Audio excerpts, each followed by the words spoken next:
sais, tantôt, je parlais de véhicules très lourds. J'ai un ami à moi que, malheureusement, dans un exercice, a pilé avec son véhicule blindé.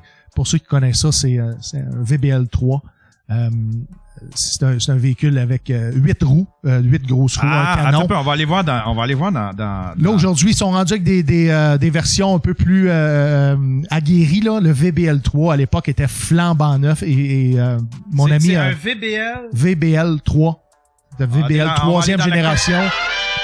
Aller dans la control room. VBL3. Oui, c'est un véhicule où est-ce qu'il y a un canon de 25 mm qui fait une rotation à 360 degrés. Il y a caméra de tir sur ça, stabilisateur. C'est tout un véhicule. Ah ouais, on le voit là. Et malheureusement, un de mes amis a accidentellement, dans un exercice, pilé sur le corps d'un soldat. Et ça l'a changé sa vie à jamais. Ah non, fait que là, aujourd'hui, genre, il est paralysé, quoi? Je sais pas qu'est-ce qui est arrivé de la victime. Définitivement, de ce que j'ai pu entendre, n'était pas capable de pratiquer son métier à nouveau. Je sais pas du tout. Puis si cette personne-là est encore avec nous aujourd'hui, je veux qu'il sache que tout le monde était comment je pourrais dire ça.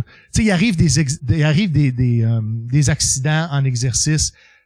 Ça l'arrive, ça fait partie du métier, ça fait partie du risque, mais on n'est pas insensible à ce que la famille a pu vivre ou ce que lui-même les souffrances qu'il peut avoir eu. Ce que je veux dire, c'est que mon ami, de façon accidentelle, a fait ça, puis aujourd'hui, sa vie est plus la même du tout. Ouais, lui-même, en tant que chauffeur, plus jamais. Ben ouais, c'est ça. Quand t'as fait ça, la culpabilité, les images, c'est un traumatisme, tu sais, d'avoir brisé la vie de quelqu'un, même si c'était de façon accidentelle, involontaire, et que les risques existent en opération ou en exercice. Toi, t'as-tu eu des traumatismes quand t'es sorti? T'avais-tu des affaires à régler dans ta tête quand t'es sorti? Moi, j'ai été diagnostiqué avec un syndrome post-traumatique. Je savais que j'avais un syndrome post-traumatique, j'étais aux forces spéciales.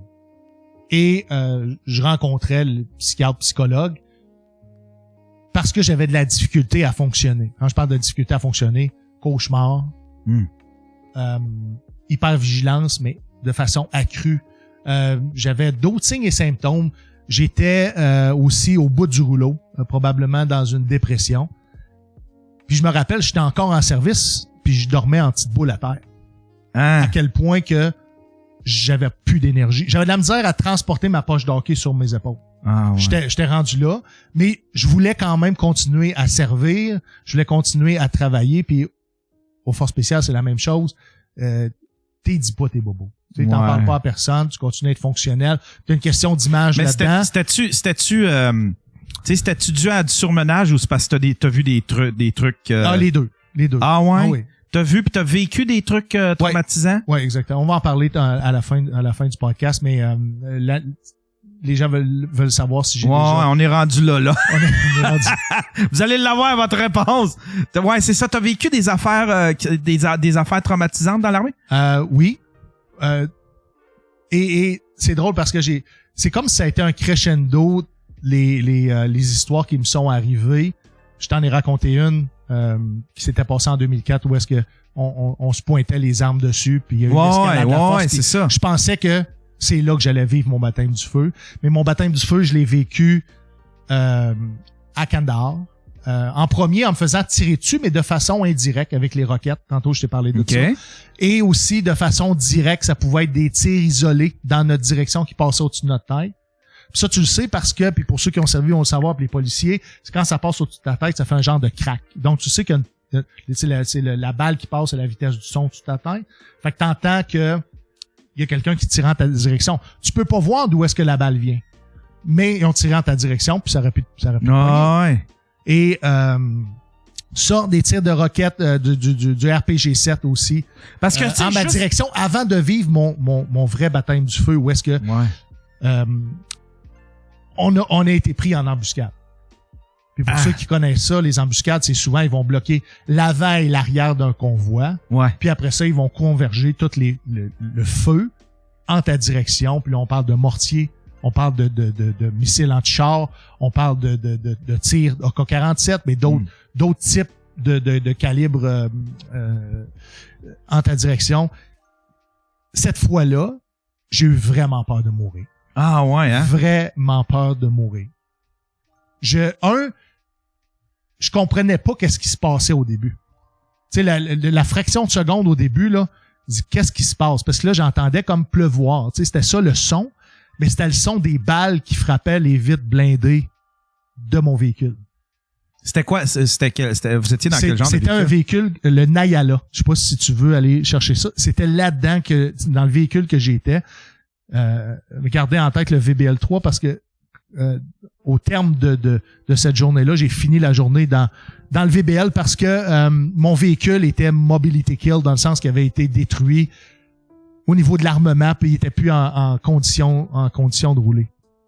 Ça faisait partie de la visite de Peter MacKay, qui était ministre de la Défense nationale, si je ne m'abuse, dans ce temps-là. Il venait faire une visite aux troupes et c'est là où est-ce qu'on a été pris pour cible. OK. Fait que t'étais là-dedans. Fait que t'étais dans ce camion-là. Puis vous rouliez, admettons, sur une route, puis à un moment donné, barrage en arrière, il y a du monde qui sont sortis en arrière. Barrage en avant, il y a quelqu'un qui est sorti en arrière, qui a bloqué le derrière. Ouais. Puis là, vous étiez poigné vous étiez poigné en sandwich. En sandwich. Le tir direct, le tir indirect. Tout ça est autour de moi. Encore une fois, la pluie de balles dans mes vitres. Je vois que mes vitres ont de plus en plus de balles. Puis je le sais que des vitres par balle, de par ma formation, peut avoir une faille quand tu tires deux fois à la même place. Ouais. Donc, tout de suite, tes mécanismes de défense, ta formation rentre en ligne de compte. Tu te dois de trouver qui tire sur toi, puis avec quoi. Fait que là, dans ce véhicule-là, j'avais un moniteur de tir qui contrôlait une arme .50. Ça, c'était le calibre qu'on avait là-dessus. Avec un stabilisateur pour essayer de trouver dans quelle direction ça tirait. Mais c'est difficile de savoir exactement la direction où ça tire si tu vois pas, exemple, des balles traceuses ou que tu vois pas un signal de fumée ou tu vois pas concrètement la personne qui utilise une arme qui tire dessus. Fait que, puis tout ça se passe dans des secondes, des secondes à dire, OK, Chris, je me fais engager. C'est là. Je suis là, je suis après vivre mon baptême du feu. Mais c'est tellement impressionnant de voir les explosions partout. Puis tu sais, je suis aux premières loges parce que ce véhicule-là est complètement fenestré. Je peux voir toutes les menaces qui convergent sur nous. Tu sais, moi, quand il y a quelqu'un qui parle dans mon dos, je suis une semaine à être triste. Imagine quand tu fais face à quelqu'un qui est engagé, payé, puis il dédie sa vie pour tout tuer. Sa mission, c'est de t'éliminer. Ouais. C'est là où est-ce que tes qualités humaines prennent le bord. Et l'instinct prend le dessus. Ben oui, ben là, Chris, j'étais en crise, Yann, là. J'étais en crise comme...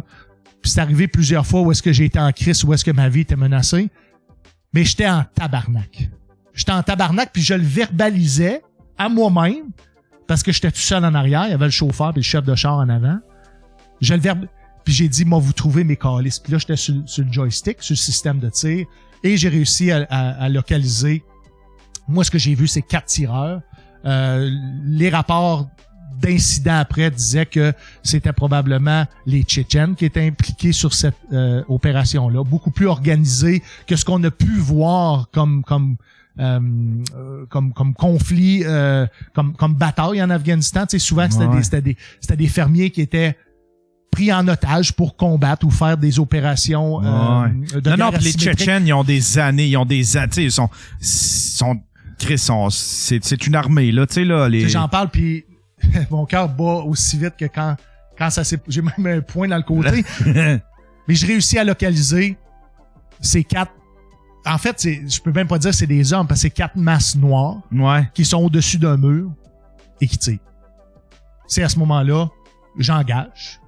Et durant l'engagement, je vois que ça tombe là-bas, mais je sais pas si t'as atteint. Si j'ai atteint. Okay. Moi, je pense que j'ai atteint parce que c'est un système de tir très performant, mais tu le sais jamais. OK. Tu le sais jamais.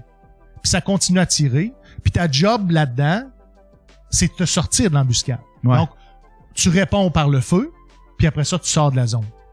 Tu sais, t'es pas là à établir surtout dans la mission qu'on avait, les ordres étaient on tire sur le feu, puis on décrise de là.